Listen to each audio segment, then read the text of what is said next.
Stop for a second. Look at your hand. Look at the complexity of your fingerprints, the rhythm of your breathing, the thoughts racing through your mind right now. We spend our entire lives obsessed with the during, the middle part of the story, but we rarely stop to look at the very first page, the instant the story actually began. Most people assume this is a debate about opinion. You have your view, I have mine. And the truth is somewhere in the gray fog between a heartbeat and a birth certificate. But what if I told you that for the Catholic Church, this isn't a theological guessing game? It's not about feeling like life has started. It is a position staked entirely on a biological reality that happens in a fraction of a second. The Church argues that there is a single, precise moment, a flashpoint, where everything that makes you you exploded into existence. And to understand it, we don't need to start with a sermon. We need to start with a microscope. This is the deep dive into one of the most controversial, heated, and profound questions of our time. When does a human life actually begin? Let's clear the board. Wipe away the politics, the shouting matches, the slogans. If we just look at the raw biology, what are we seeing? The Church insists that the question, when does biological life begin, has already been answered. It's a settled matter in the quiet labs of embryology, far away from the noise of cable news. Open a standard medical textbook like The Developing Human, Clinically Oriented Embryology. It doesn't mince words. It says, black on white, human development begins at fertilization. It calls this moment the beginning of a unique individual. Let's unpack what fertilization actually means. Because we use the word so often, we've lost the weight of it. We aren't talking about a mixture of fluids. We are talking about a radical transformation. At the exact millisecond, a sperm cell fuses with an egg. A new entity is forged. This is the zygote, and this is where the rhetoric often gets lazy. You hear terms like clump of cells or pregnancy tissue, implying it's just biological debris. But scientifically, that is dead wrong. From that very first split second, this single cell is holding a winning lottery ticket, a completely unique genetic code. This isn't the mother's DNA, it isn't the father's DNA. It is a brand new, never-before-seen combination that is genetically distinct from every other human being who has ever lived or will ever live. It is a sovereign biological state. It has its own blood type, its own sex, its own blueprint for eye color, hair texture, and height. It's not a part of the mother, like her appendix or her liver cells. It is a visitor, a distinct living human organism that is simply residing within her. And it's not passive. This is the part that blows my mind. This tiny organism is the captain of its own ship. It has organismal status. That means it isn't being built by the mother, like a factory assembling a car. It is building itself. It is orchestrating its own development from the inside out. It is a self-integrated, self-directing whole. It is doing exactly what you are doing right now, metabolizing, growing, surviving. It is a member of the species Homo sapiens in the very first chapter of its life cycle. Pope Francis has pointed to this repeatedly, almost with frustration, challenging the world to just look at the data. He told Reuters, "Science today tells you that 30 days after conception, there is DNA and the laying out already of all the organs." His point is sharp. Before we even get to the morality, we have to admit the biology. Is it a human life? The science screams yes. You cannot logically say a toddler is a potential adult. A toddler is a human being, just one that is currently small and loud. In the exact same way, an embryo isn't a potential human. It is a human being, currently at the embryo setting. It's a continuum. There is no magical cutoff point, no midnight hour where the chemistry changes and humanity is poured in. You were that zygote. You were that embryo. You didn't come from it, you were it. But here is where the road forks. Science can tell us what something is, but it can't tell us who something is. This is where the Church shifts gears from the laboratory to the courtroom of philosophy. The Catholic position is a radical declaration of equality. It says, if it is biologically human, it is a person, period.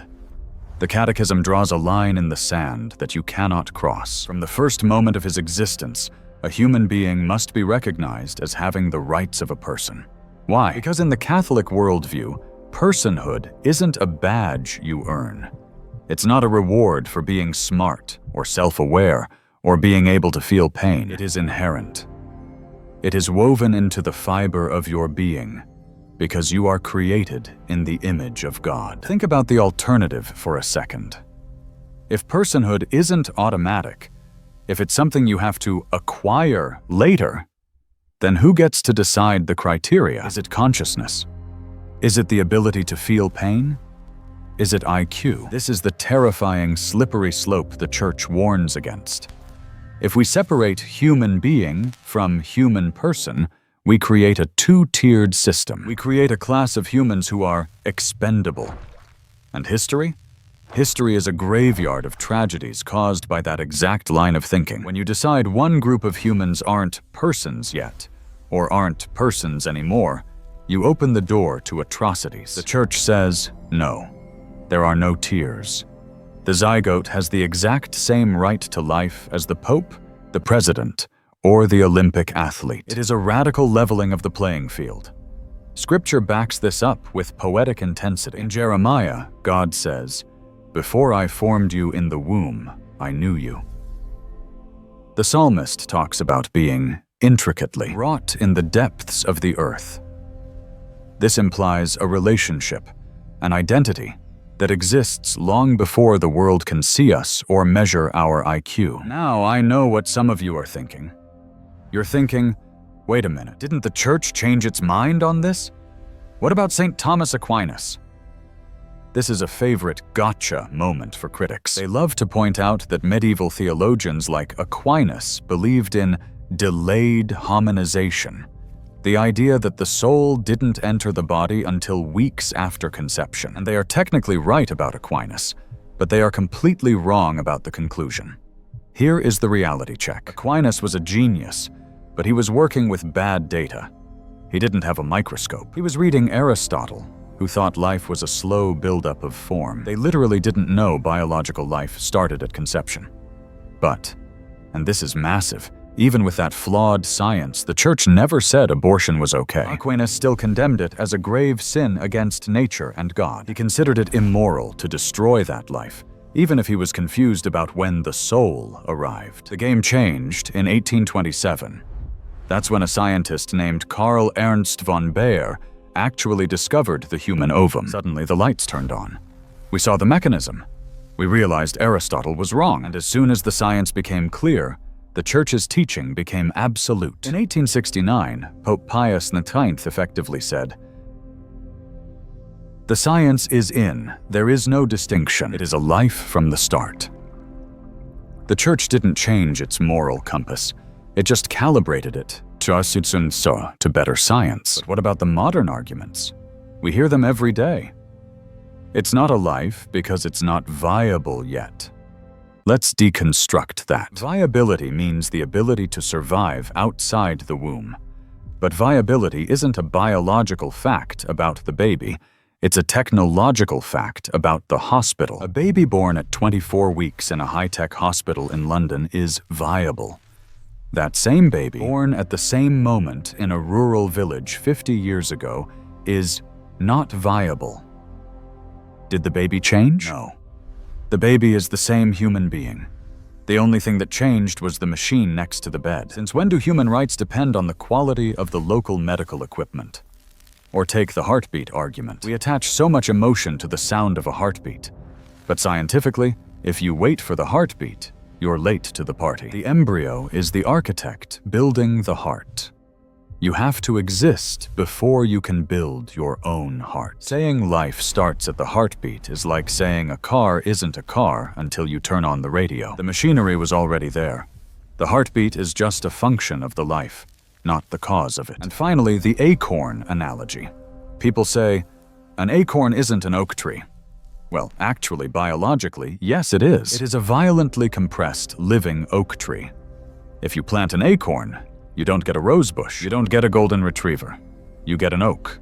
It is already what it will be. It just needs time. This brings us to the seamless garment. This is the part that makes the Catholic stance politically homeless. The Church doesn't just care about the womb, it connects the dots. This is the consistent life ethic. If you believe life is sacred at conception because it is a gift from God, you have to believe it is sacred when that person is on death row. You have to believe it is sacred when they are elderly and dying. You have to believe it is sacred when they are a refugee at the border or starving in poverty. It is a package deal. You cannot pick and choose. The same logic that opposes abortion opposes euthanasia. It opposes the death penalty. It demands health care and justice for the poor. It questions technologies like IVF, not because it doesn't want babies to be born, but because the process often turns human life into a product, creating and discarding embryos like spare parts. So where does that leave us? The Catholic standpoint is a challenge. It challenges the idea that we can define life by our own convenience. It demands that we look at a microscopic speck and see a brother, a sister, a neighbor. It asserts that from that first electric instant of conception, we are not a what. We are a who. We are fully present, fully human, and fully possessed of a dignity that no law, no government, and no circumstance can take away. If this deep dive gave you a new perspective on the intersection of faith and biology, share it. This is a conversation that needs more light and less heat. If you want to keep exploring these profound questions with us, hit that subscribe button. And as you go about your day, just remember, you started there. That single cell was the first chapter of your story. And according to this teaching, you were loved, known, and sacred from that very first moment.